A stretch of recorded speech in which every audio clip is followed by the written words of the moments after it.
Olá, irmãos e irmãs, muito bem-vindos a mais um momento de meditação do Santo Evangelho com o Padre Luciano de Almeida. Hoje, sábado, dia 6 de julho, último dia dessa 13ª semana do Tempo Comum, e eu quero te convidar a iniciar esse momento comigo, invocando a presença de Deus entre nós, em nome do Pai, do Filho e do Espírito Santo. Amém.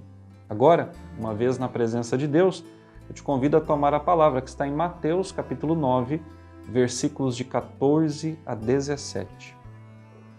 Naquele tempo, os discípulos de João aproximaram-se de Jesus e perguntaram: por que razão nós e os fariseus praticamos jejuns, mas os teus discípulos não? Disse-lhes Jesus: por acaso os amigos do noivo podem estar de luto enquanto o noivo está com eles? Dias virão em que o noivo será tirado do meio deles.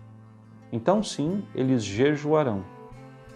Ninguém coloca remendo de pano novo em roupa velha, porque o remendo repuxa a roupa e o rasgão fica maior ainda. Também não se coloca vinho novo em odres velhos, senão os odres se arrebentam, o vinho se derrama e os odres se perdem. Mas vinho novo se coloca em odres novos, e assim os dois se conservam. Palavra da salvação, glória a vós, Senhor.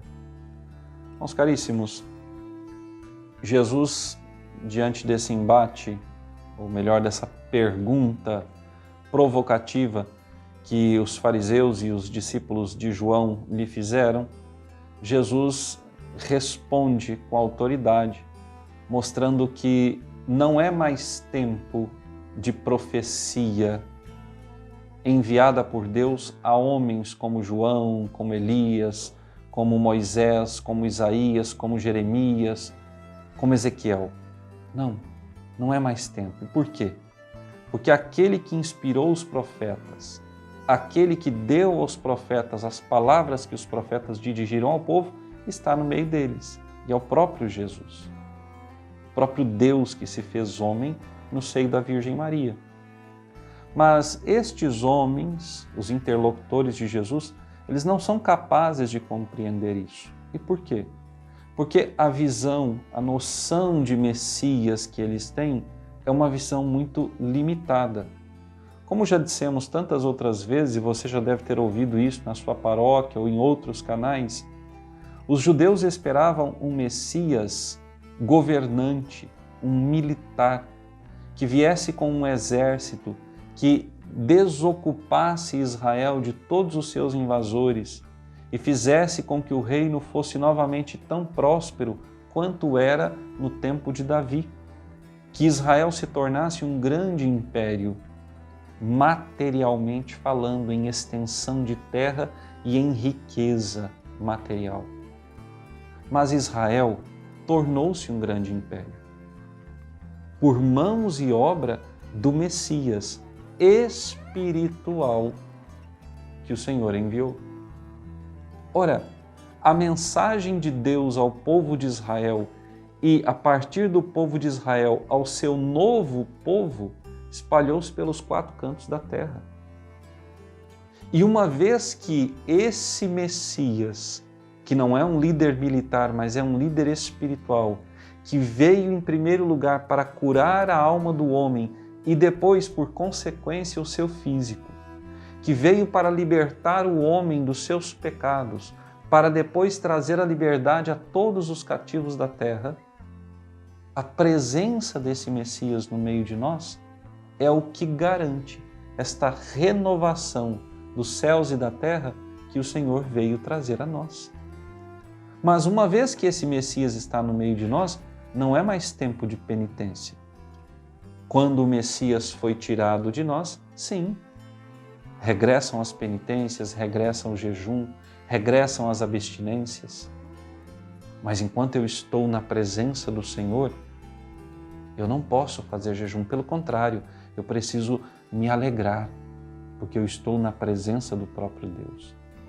O Senhor veio para trazer um reino, e um reino que não é deste mundo, mas um reino que é do céu. O Senhor veio completar a lei, dar plenitude a ela, fazer com que a lei encaminhe os homens e mulheres para o céu. e não escravize os homens, fazendo-os inclusive réus do inferno. O Senhor veio mostrar que é necessário uma vida nova para receber o novo que Ele veio trazer. E por isso Ele usa essa comparação entre a roupa velha com remendo novo e um odre velho com vinho novo. Ora, eu não posso querer colocar o tesouro do Espírito Santo, o tesouro da fé, num vaso velho. Ou seja, não posso ser um bom e verdadeiro cristão, um homem temente a Deus, se eu continuo como era antes de encontrar-me com Jesus. Encontrar-se com o Senhor precisa me levar a uma mudança inteira de pensamento, de palavra e de ato. Eu preciso ser renovado por essa palavra. O que não dá para acontecer, e não é o desejo do Senhor, mas infelizmente é o que acontece muito, é eu dentro da igreja agir de um modo e fora da igreja ser outra pessoa completamente diferente. Dar testemunho numa pregação, num grupo de oração, numa palestra, num movimento, mas dentro de casa agir como se eu fosse um verdadeiro pagão, sendo estúpido, grosseiro, ignorante, sendo mau caráter, não pagando as minhas contas, vivendo de qualquer modo, sendo um beberrão, uma pessoa completamente entregue aos vícios e prazeres do mundo. Todos nós estamos sujeitos a isso? Estamos. Mas aquele que põe a sua força e a sua esperança em Jesus, ele tem a graça para triunfar sobre tudo isso.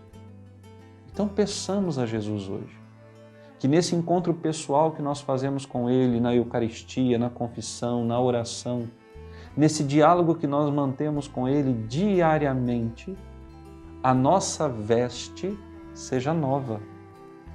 Que a nossa talha, ou seja, o nosso vaso, o nosso jarro espiritual, seja novo, para que o vinho novo derramado em nós, o vinho da palavra, o vinho da Eucaristia, o vinho do Espírito Santo, possa de fato nos manter abastecidos e abastecer uma multidão que o próprio Deus enviará ao nosso encontro. Então peçamos ao Senhor isso, a graça de verdadeiramente sermos renovados em corpo, alma e espírito. E agora receba a bênção de Deus. O Senhor esteja convosco. Por intercessão da bem-aventurada Virgem Maria, de São José, seu esposo, e São Miguel Arcanjo, desça sobre vós, vossa família, vosso trabalho, sobre todas as vossas necessidades materiais e espirituais, e permaneça para sempre a bênção de Deus Todo-Poderoso, Pai, Filho e Espírito Santo. Amém. Até amanhã.